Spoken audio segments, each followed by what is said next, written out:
бодчихдээ. Ирээдүй байна те. Тийм учраас бас энэ ажилдаа бас их шамдаж хичээж сурж байгаа. Гантуя Эрдэнэ хоёр цагаа зохицуулан сургалтанд суух боллоо. Ингэснээр нэг нь өрлөгчин, нөгөө нь засал чимэглэлчний мэрэгжил эзэмшин үйлдвэрлэлийн дадлаг суух юм. Улмаар газраа байраар солих тохиролцоог барилгажуулах компанитай хийж өөрсдөө ч тэндээ ажилд орно.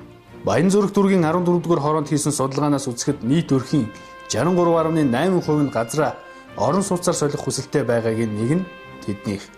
Тэд мэрэгжил эзэмшин ажлын дадлаг туршлагатай болсны дараа барилгын компанийн 14 дугаар хорооллыг барьж дууссан хойч гисэн өөр хорооллын барилгачлалтан дээр үргэлжлүүлэн ажиллахыг тэднээс үсгэн лавтай.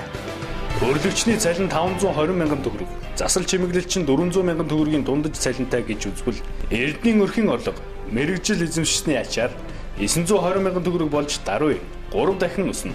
Үүнээс 420-ыг нь ипотекийн байрны зээлийн төлбөр өгөөд 500 мянгаыг сар бүрийн хэрэглэн дээр зарцуулснаар дулмаа эмээ тэтгэврийнхээ мөнгийг өөртөө зарцуулах нөхцөл бүрдэж байгаа ажээ.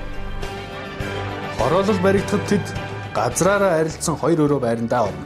Байрнаас нь холгүй ердөө 150 м дотор сургууль цэцэрлэг баригдах болохоор охин нь сургуульдаас сэтгэл амар явж сургалтын чанарч дээшлэнэ.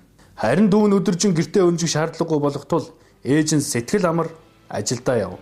Дулмаа эмээ орон сууцны хороололд бий болсон Ахмадын соёлын төвийн байнгын үйлчлүүлэгч болох бөгөөд хүүхдүүд нь тогтмол орлоготой болсон болохоор тэтгэврийн хэдэн цаасаа өөрийнхөө эрүүл мэндэд зарцуулах боломж бий болох юм.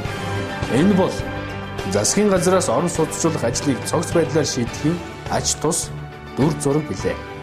Хороолол баригдаж дуусгаад тэр хавьд бужигнадаг байнгын тоос шороо өвөл цагт хоолой хорсгодог утаа алга болж тэдний хорооллын жишээгээр Улаанбаатарын бусад гэр хорооллууд ч орон сууцчин нийслэл хот цэвэр цэлмэг орчинтой болох нь дамжиггүй.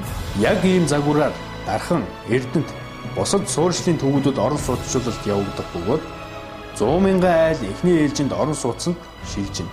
Энэ нь дундаж статистикаар 500 мянган хүний нийгмийн асуудлыг шийдвэрлэж дээр нь утааг 70%-аар багасгана. Орон сууцчлалтаа зэрэгцэн дэд бүтцийн шин оновчтой сүлжээг бий болгох асуудал хэрэгжинэ.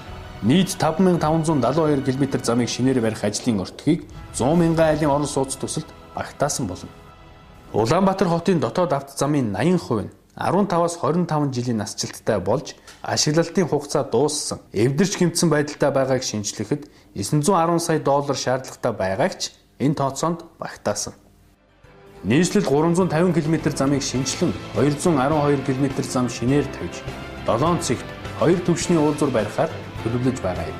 Дэд бүтцийн оновчтой төлөвлөлтийг хэрэгжүүлснээр ододсон төвүүдийн хооронд иргэдийн шилжилт, бараа үйлчилгээг зөөвөрлөх таатай боломж бий болсноор төвлөрөл саарах анхдагч нөхцөл үүснэ.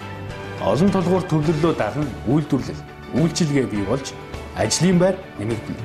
Ахиад хэлье, үүнийг ажил болгоход стратегийн урд газруудын мөнгөн үнэлгээний 2% шаардлагатай.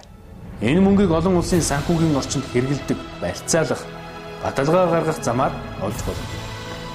Тэгэхээр эрхэм үзэгч сонгогч та өөрийнхөө төлөө, эх орныхоо ирээдүйн сайн сайхны төлөө саналаа улсын их хурлд итгэж сонгосон гишүүдтэй хүргэх, бодлоо нэмэрлэх хэрэгтэй байна. Үүний тулд сонгогч та итгэж сонгосон их хурлын гишүүдтэй захидал бичих буюу ижлэн уулзах хэлбэрээр саналаа нэмэрлэх, захиа даалгавар өгөх, хэсэг бүлгээрээ нэгдэн шаардлага, санамж бичигт гарын үсэг зуран илгээх, 100 мянган орон сууц хөтөлбөрийг дэмжих бүлэг, хамтлаг байгуулан санал бодлоо илэрхийлэх зэрэг арга замуудаар дэмжлэг, хүсэл сонирхлоо шийдвэр гаргагчдад хүргэх хэрэгтэй юм.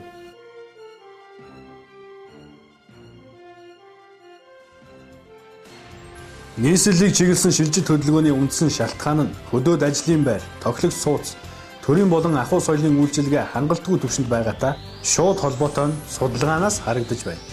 Иймд засгийн газраас жишг сум төслийг нийт 330 сумыг багцлан 95 сум дундын төвд хэрэгжүүлэхээр төлөвлөж байгаа юм. Сумын төвдөх захиргаа, эмнэлэг, цэцэрлэг, сургууль, сурагчдын дотуур байр, спорт соёлын цогцлбор гэсэн үндсэн байгууллагуудыг нэг дор цогц байдлаар шийдэх энэ байгууламж нь дунджаар 12 мянган квадрат метр талбайтай байх бөгөөд Канадын аслагдсан хөдөө тосгод газар хөдлөлтөд нэрвэгдсэн хятадын Sichuan муж зэрэгт хэрэгжүүлсэн загвар, тосгоны үзэл баримтлал, технологиг шууд авч нэвтрүүлбэл жишг сумын төв 1 жилийн хугацаанд л босох юм. Канад технологиор босгоход өртөг нь өнөөдөр ашиглаж буй түгээмэл технологиудаас даруй 30% хямд. Дулааны алдагдал, ашиглалтын зардал багтаа байх юм. Жишг сум төсөл хэрэгжснээр хөдөөгийн иргэд хүүхдийн сургууль, эмнэлэг болон соёлын үйлчилгээг бараадан Улаанбаатарт ирж утаанд хувь нэмэр оруулдаг сөрөг үзэгдэл зогсож, нутагтаа иргэншсэн тоглог орчинд ажиллаж амьдрах таатай нөхцөл бүрдэх юм.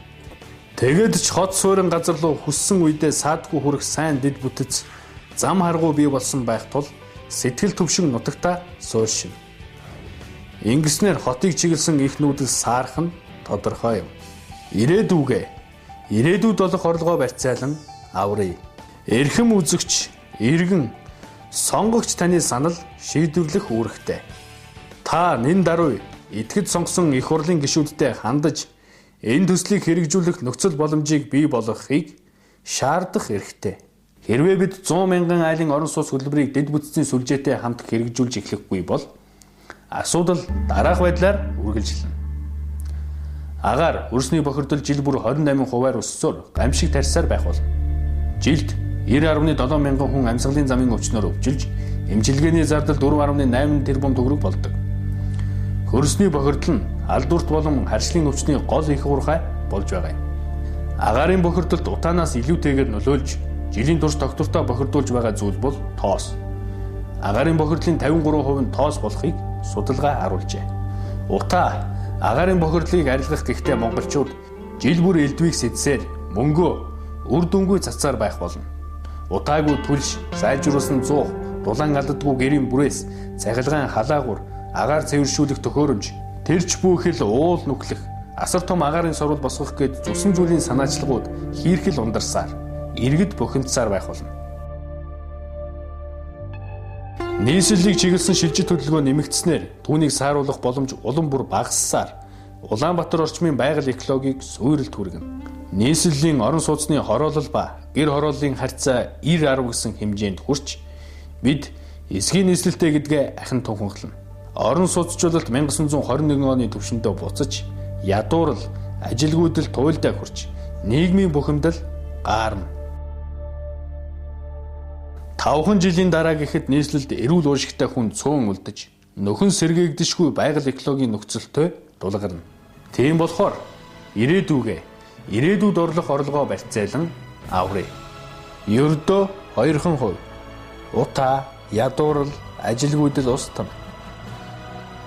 Эрхэм үзэгч, сонгогч та 100 мянган орон сууц төслийг хэрэгжих ёстой гэж үзэж байгаа бол нэн даруй итгэж сонгосон их хурлын гишүүдтэй хандан улсын хурлаас тодорхой шийдвэр гаргуулах, бодит ажил болгож эхлэхийг уриалах, бүр шаардаж шахах эрхтэй.